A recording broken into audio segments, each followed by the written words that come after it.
Part 1. You will hear a conversation between a police officer and a woman reporting a burglary. First, you have some time to look at questions 1 to 5.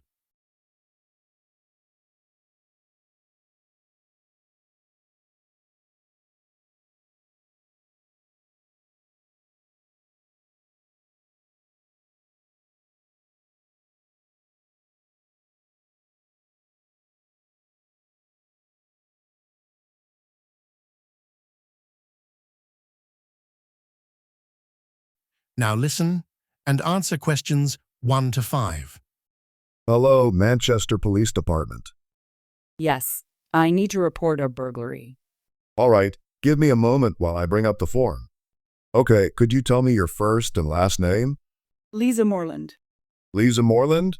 Moreland. Is that correct? No, Moreland. Morland. All right, and what's the date of birth? 27th of June, 1985. Okay, thanks. Just a few more personal details, and then we can go over the incident. All right. What is your address? 12 Fairhaven Road. That's Fairhaven. All right, Fairhaven Road. Yeah, we've had multiple cases of theft in that area recently. And the postal code? M3 4QP. And are you a UK citizen? No. All right, which country issued your passport? Well, I lived in Canada most of my life, but I actually hold Australian nationality. Okay, so Australia issued your passport? Yes. Before you hear the rest of the conversation, you have some time to look at questions 6 to 10.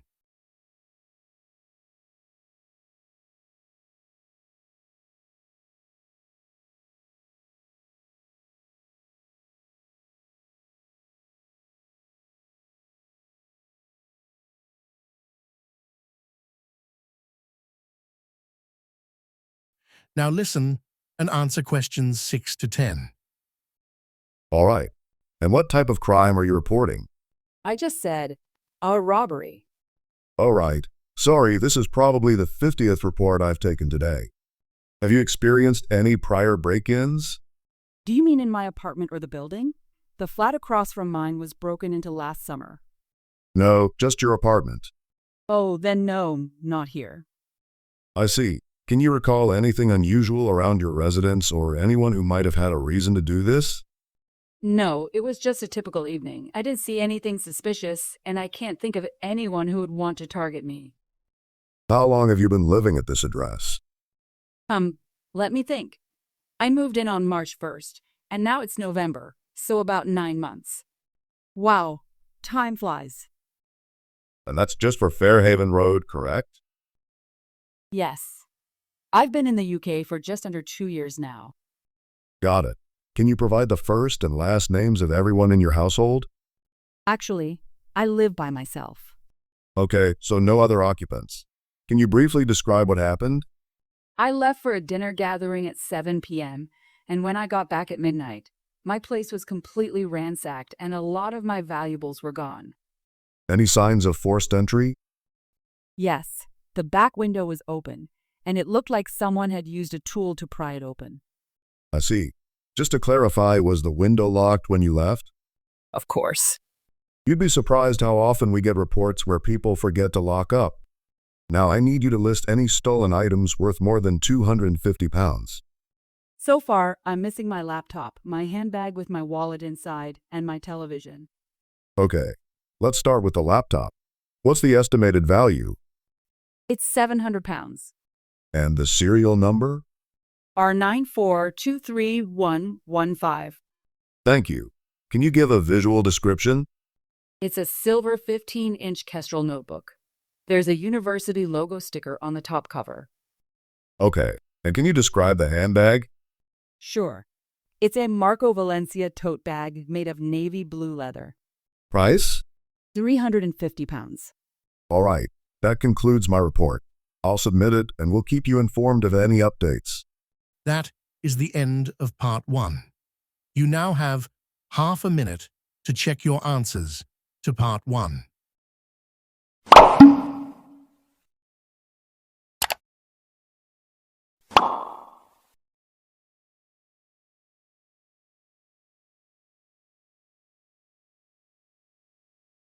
Part 2. You will hear a gym instructor explaining the range of fitness classes available, when they happen, what they cost, and what participants should bring. First, you have some time to look at questions 11 to 14.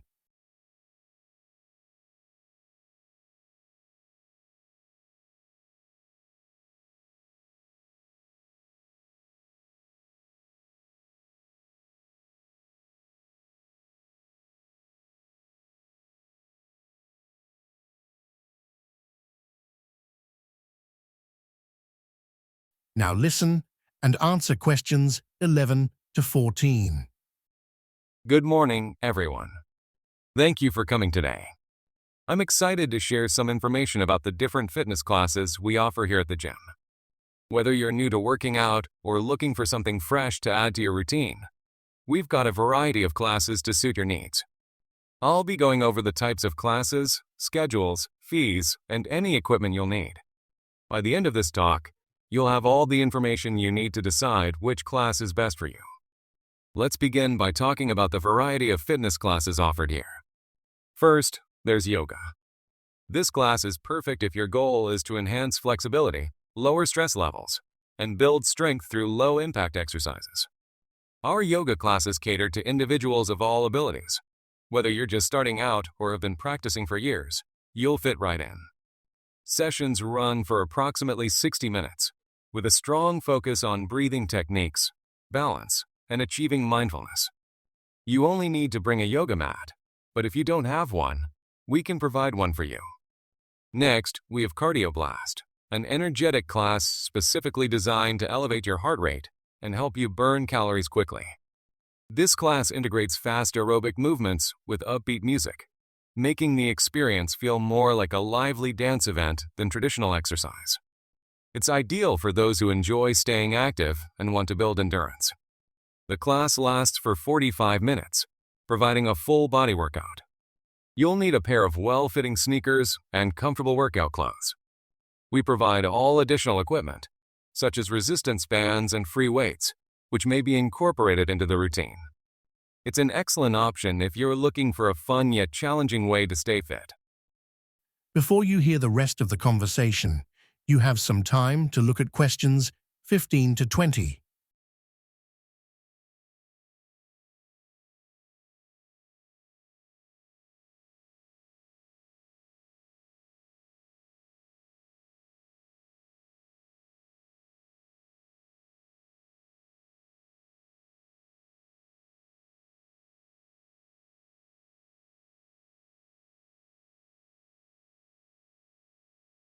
Now listen and answer questions 15 to 20. If you're more into strength training, you might want to consider our strength and conditioning class. This one is all about building muscle and toning your body. You'll work with free weights, kettlebells, and resistance bands to target different muscle groups. Don't worry if you've never lifted weights before. Our instructors will guide you through proper techniques and adjust the weights based on your fitness level. Classes last 60 minutes, and we suggest bringing a towel and water bottle, as you'll definitely be working up a sweat. Now, for those of you who prefer low-impact exercises, we have Pilates. Pilates focuses on core strength, posture, and flexibility. It's a slower-paced class, but don't let that fool you.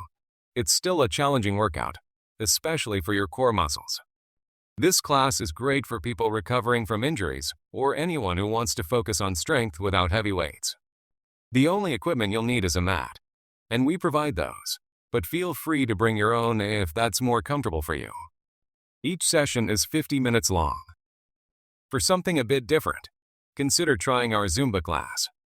Zumba combines Latin dance moves with aerobic exercises, so you'll be burning calories without even realizing it. It's a really fun way to stay fit, especially if you enjoy dancing. The steps are easy to follow, and you don't need any dance experience to join. Each session lasts 50 minutes, and all you need is comfortable clothing and a lot of energy. Let's move on to the schedules. We try to offer flexible class times to fit everyone's busy schedules. Our morning classes start as early as 6 a.m. for the early birds. We also have mid-morning sessions around 10 a.m. and lunchtime classes at 12 p.m. If you're busy during the day, don't worry, we have evening classes too, starting from 5:30 p.m., with the last class of the day finishing at 8 p.m. On weekends, we have a slightly reduced schedule, with classes running from 8 a.m. to 2 p.m. You can check the full schedule on our website or pick up a printed copy at the front desk. Now, let's talk about the fees. We offer a few different pricing options depending on how often you plan to attend. If you're just looking to drop in for a class here and there, the fee is $15 per class.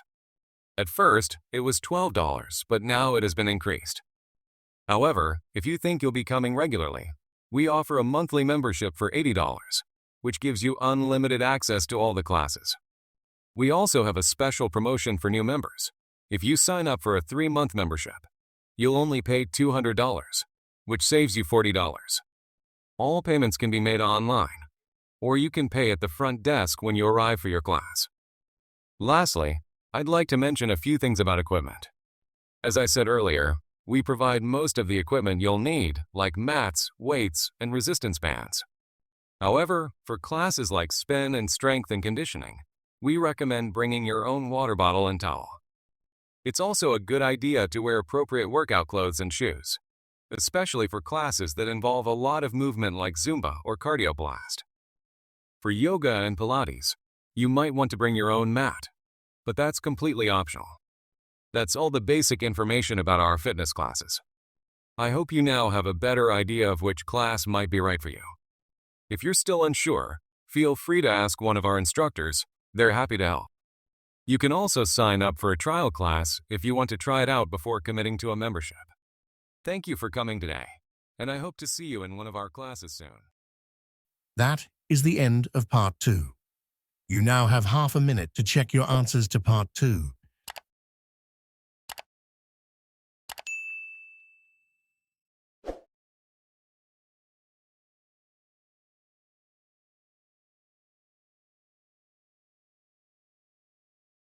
Part 3.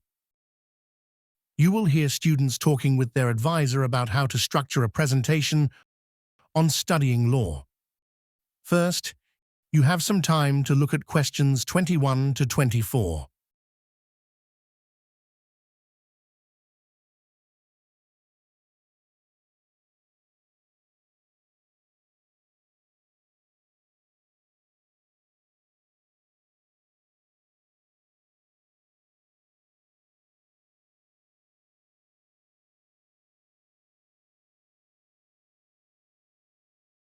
Now listen and answer questions 21 to 24. Hello, Jake. Hello, Emily. What can I do for you? Well, we were hoping to get some advice on this extracurricular presentation we're working on. Of course. What's the subject? Studying at a law school. That sounds like a great initiative. So, are you planning to discuss the admission criteria for law school? Not exactly. Our focus will be on the overall experience, academics, living arrangements, and student life in the law school environment. I see. And who is your target audience? The general public? Not really. We mainly want to reach people within the university, especially applicants considering law school. Understood. How will you present this information? One option is to hold a talk for all students in the summer program. You just need permission from the course coordinator. Another idea is distributing flyers outside the library. Those are good options. What if we send out brochures by post? Most students barely check their mail. Maybe a video that plays on campus screens would work better? That's a fantastic idea. We'll go with the video. Great. As law students, do you have any incentives to encourage more applicants? If so, this project could really help. Actually, no. The reason we're doing this is that students like us often feel overwhelmed with coursework. Yes. When I first got into law school, there were so many things I wasn't prepared for. This video will highlight what Jake and I wish we had known before starting. Before you hear the rest of the conversation, you have some time to look at questions 25 to 30.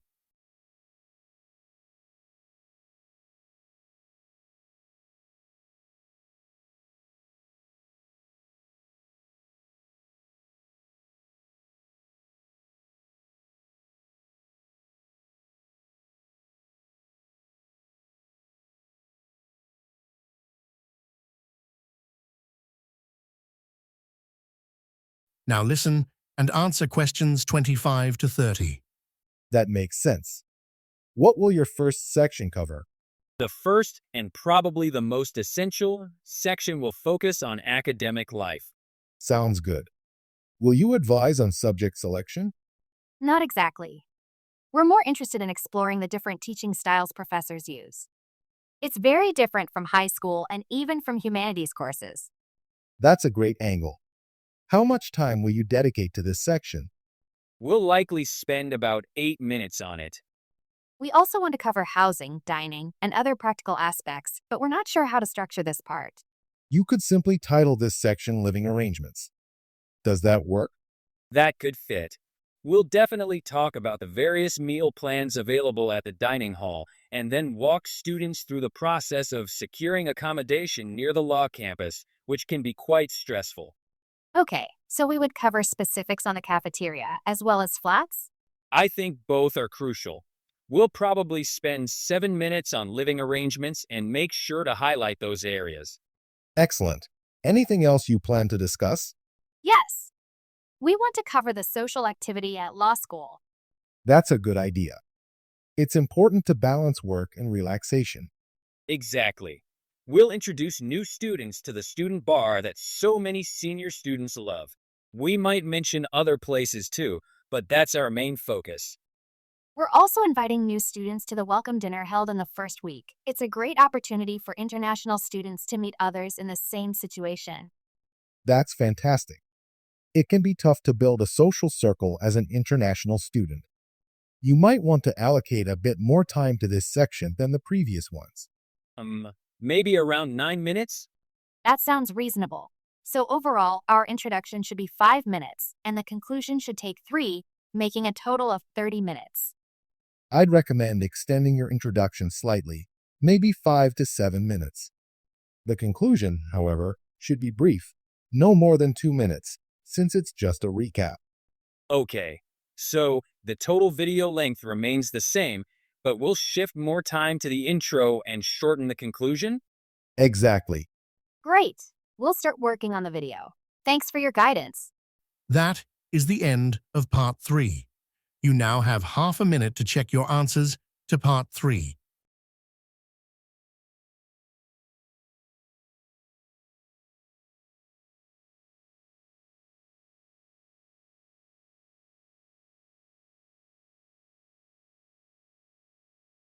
Part 4.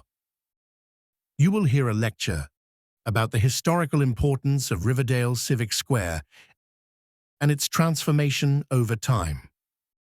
First, you have some time to look at questions 31 to 35.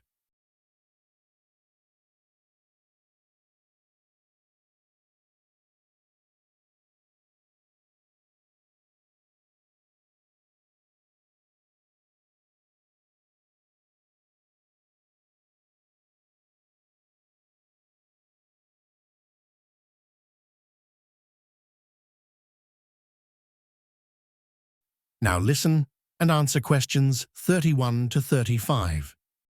Good afternoon. In our previous sessions, we've been discussing the societal and governmental factors that played a role in triggering the uprising of 1683. Today, I'd like to shift our attention to the Riverdale Civic Square. Now, why focus on this particular square? It wasn't the earliest trading location, nor was it one of the biggest. The Riverdale Civic Square holds historical importance because it is referenced often in various documents stored in the university's archives. If you've ever visited it, you've probably seen all the artisanal goods being sold there nowadays. But what was originally traded in the square? Initially, the market sold things like dried fish, pelts, and crude instruments. Over time, however, it developed a reputation as the best location to buy premium animals. Buyers came from different continents seeking the largest and healthiest goats, ducks, and sheep. In fact, earnings from the Civic Square rescued a failing local economy during a particularly unstable period. Not to be confused with the development era, the 1670s saw a boom in infrastructure as a result of vendors donating profits to help construct essential buildings and improve community defenses, both of which played a significant role in how the conflict eventually unfolded. For a long time, the market thrived and became a magnet not only for livestock traders, but also for holiday visitors. However, with changes in agriculture, more individuals relocated to farmlands outside the urban zone. Buyers found it unnecessary to travel all the way to the central square for their meats when they could conveniently buy from local producers at reduced costs. With such a decline in the area's key economic source, strategic urban planning became essential. In the local election of 1672, a young, relatively unknown candidate barely secured the public support. This man was none other than the now famous Gregory T. Howard. Howard's initial action as Riverdale's mayor was to tackle the deteriorating Civic Square. The tall structure with the bell tower had long stood as a symbol of prosperity in Riverdale. Howard decided to repurpose the building to send a message. During the historic Vienna Resistance, he sentenced all participants to life imprisonment in that very building. It remained a prison facility for another 5 decades until all detainees were relocated and the building was transformed into the heritage site it is today. Before you hear the rest of the conversation, you have some time to look at questions 36 to 40.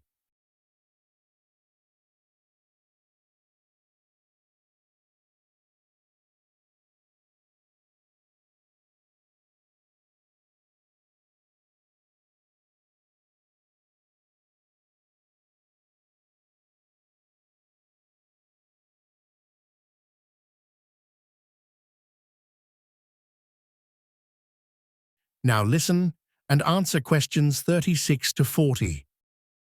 Now that you have a general understanding of the Riverdale Civic Square's past, I'll introduce your upcoming class project.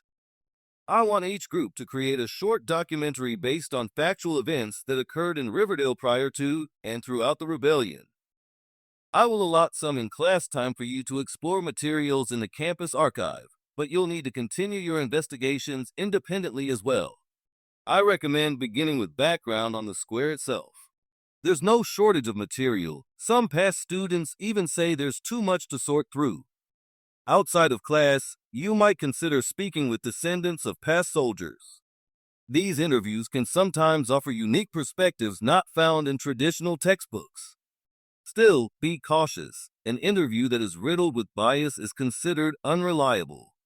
I also have several antique pictures here that you're welcome to browse for inspiration. I even own a rare one of Gregory Howard himself. Fascinating to view, though not especially informative for your script. You're free to approach the film however you like. You could even turn it into a suspense story based on real historical criminals. All it takes is a deep dive into the old newspaper section under legal affairs from that era. Aim to include rich detail, though at times you may need to infer your own conclusions. Alright, that's all from me for now, so let's move on to... That is the end of part 4. You now have half a minute to check your answers to part 4.